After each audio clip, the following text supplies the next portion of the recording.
Viewers, welcome to our channel.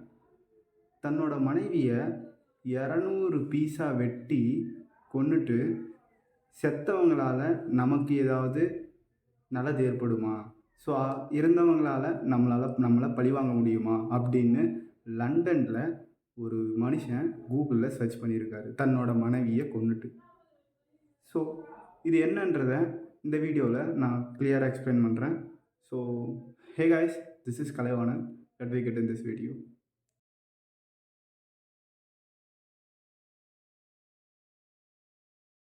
Nicolas மேட்ஸினுக்கும் ஹோலின் பிராமலிக்கும் லண்டனில் திருமணம் ஆகுது. ஸோ திருமணத்துக்கு முன்னாடி இவரோட கணவன் ஒரு சைக்கோன்றது அந்த பொண்ணுக்கு தெரியாது.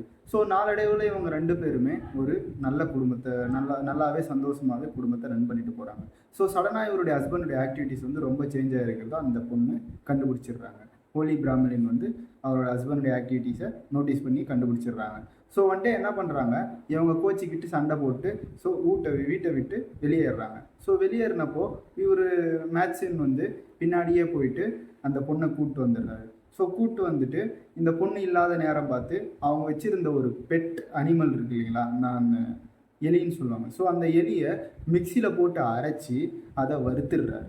ஸோ இதை பார்த்து அவங்க ஒய்ஃப் இது யார் இப்படி பண்ணதுன்னு நிறைய கேட்டிருக்காங்க. ஸோ நான் இந்த மாதிரி எதுவும் செய்யலை அப்படின்னு அவங்க ஹஸ்பண்டும் நிறையா போய் சொல்லி அதுலேருந்து தப்பிச்சிடுறாரு. ஸோ இன்னொரு நாள் என்ன பண்ணியிருக்காரு, இந்த பொண்ணு செல்லமாக வளர்த்துருந்த பூனையை வாஷிங் மிஷினில் போட்டு கொண்டுடுறாரு. ஸோ இந்த மாதிரி நட்டோரியஸான விஷயம் அவங்க வீட்டில் நடந்திருக்கு. ஸோ யார் செஞ்சாங்கன்றது தெரியல அப்படின்னு அவர் சொல்லி சமாளிச்சுட்டே இருந்திருக்காரு. ஸோ ஒரு நாள் என்ன பண்ணியிருக்காரு, அந்த பொண்ணு அதை கண்டுபிடிச்சிருது. ஸோ கண்டுபிடிச்சிட்டு ரெண்டு பேருக்குள்ளே வாக்குவாதம் வந்துடுது. அந்த பொண்ணு போய் போலீஸ் ஸ்டேஷனில் கம்ப்ளைண்ட் கொடுத்துட்றாங்க. ஸோ தென் ஃபைனலாக இவர் என்ன பண்ணுறாரு, அந்த பொண்ணு அவங்க பெட்ரூமில் படுத்து தூங்கிட்டு இருக்காங்க, அவங்களுடைய ஒய்ஃப். ஸோ இவர் என்ன பண்ணுறாரு, பெட்ரூம்குள்ளே போயிட்டு நைஃப் இருக்கு இல்லைங்களா, ஸோ அந்த கத்தியால் அந்த பொண்ணை குத்தி சாவடிச்சிடுறாரு.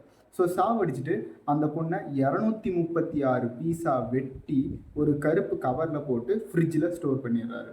ஸோ அந்த ஒரு வாரத்து வரைக்கும் அதை ஃப்ரிட்ஜில் ஸ்டோர் பண்ணதுக்கப்புறம் அவங்களுடைய ஃப்ரெண்டுக்கிட்ட 50 பவுண்ட்ஸ் யூரோஸை கொடுத்து அந்த பாடியை நாம் வெளியேற்றணும் அப்படின்னு சொல்லிட்டு அவங்க ஃப்ரெண்ட்கிட்ட ஹெல்ப் கேட்குறாரு. ஸோ அந்த 50 பவுண்ட்ஸ் யூரோஸை கொடுத்தனால அவங்க ஃப்ரெண்டும் ஒத்துக்கிறாரு. அந்த பாடியை தூக்கிட்டு போயிட்டு ஒரு ஏரியில் போட்டுடுறாங்க. ஸோ ஒரு 2 நாளைக்கு அப்புறம் அந்த பாடி, அந்த பீஸ் கவர் இருக்கு இல்லைங்களா, ஸோ அதெல்லாம் மிதந்து அந்த ஏரிக்கு மேலே வந்துடுது. ஸோ அந்த பக்கம் வாக்கிங் போன ஆட்கள் இது என்ன கருப்பு கலரில் மிதந்துட்டு இருக்கு அப்படின்னு ஒரு ஆள்கிட்ட கூப்பிட்டு சொல்கிறாங்க. ஸோ அதை ஓப்பன் பண்ணி பார்க்குறப்போ ஒரு கை ஒன்று இருந்திருக்கு. ஸோ அந்த இடத்துல டக்குன்னு போலீஸ்க்கு இன்ஃபார்ம் பண்ண அந்த பீப்புள் எல்லாமே, ஸோ போலீஸ் எல்லாருமே அந்த இடத்துக்கு வந்துட்டாங்க. ஸோ அந்த இடத்துக்குள்ளே இறங்கி ஆழ்ந்து தேடினப்போ அந்த பொண்ணோட பாடி பீஸான 236 பீஸ் அந்த ஏரியிலேருந்து எடுத்திருக்காங்க. ஸோ இது யாருது அப்படின்னு அவங்க அசம்பிள் பண்ணி பார்த்தப்போ அது ஒரு பொண்ணோட உடம்பு. ஸோ அந்த பொண்ணு ஹோலி மார்பிலி. ஸோ அந்த பாடி கிடைச்சதுக்கப்புறம் இந்த பொண்ணோட வீட்டுக்கு போயிட்டு அவங்க பார்க்குறாங்க, அவங்களோட ஹஸ்பண்ட் வீட்டுக்கு. ஸோ அங்கே போய் பார்த்தப்போ அவங்களோட ஹஸ்பண்ட் கிட்ட இந்த மாதிரி இறந்துட்டாங்க, இதெல்லாம் தெரியுங்களா அப்படின்னு அவங்ககிட்ட கேட்டப்போ அவர் ஒரு காமெடியாகவே நான் எதுவும் செய்யலை, எனக்கு எதுவும் தெரியாது அப்படின்ற மாதிரி ஒரு காமெடியாகவே அவங்கக்கிட்ட பேசியிருக்காரு.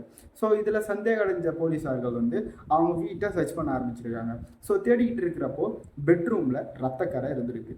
ஸோ அந்த ரத்தக்கரை இருந்திருக்கு. ஸோ அதை பார்த்ததுக்கப்புறம் பாத்ரூமை போய் செக் பண்ணுறாங்க. ஸோ பாத்ரூமை செக் பண்ணப்போ அந்த இடத்துலையும் பிளட்டோட கரை இருந்திருக்கு. ஸோ சந்தேகப்பட்ட போலீஸார் அவரை ஸ்டேஷனுக்கு கூப்பிட்டு போய் விசாரித்தப்போ அவர் எல்லா உண்மையும் ஒத்துக்கிட்டு அப்ரூவ் ஆகிட்டார்.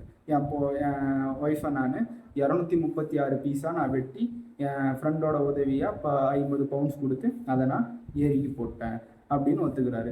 ஸோ இறந்ததுக்கப்புறம் இவருடைய கூகுளில் என்னென்ன தேடி இருக்காருன்னா, தன்னோட ஒய்ஃப் இறந்துட்டா நம்மளுக்கு என்னென்ன பலன் கிடைக்கும், தன்னோட ஒய்ஃப் இறந்துட்டா நம்மளை பழி வாங்குவாங்களா அப்படின்ற விஷயத்த இவர் கூகுளில் தேட ஆரம்பிச்சிருக்காரு. ரொம்ப வித்தியாசமாக இருக்குல்ல. ஒய்ஃபை இவரே கொன்னதுக்கப்புறம் செத்தவங்களால் ஏதாவது பலன் இருக்குமா, ஸோ அவங்க நம்மளை பழி வாங்குவாங்களா அப்படின்னு இந்த மாதிரி விஷயத்தெல்லாம் நிறையா தேடி இருக்காரு. ஸோ இந்த நியூஸை பற்றி நீங்கள் என்ன நினைக்கிறீங்கன்றத கமெண்ட் செக்ஷனில் சொல்லுங்கள். ஸோ அடுத்த இன்னொரு சூப்பரான வீடியோஸில் நாம் சந்திக்கலாம். தேங்க்யூ, பாய்.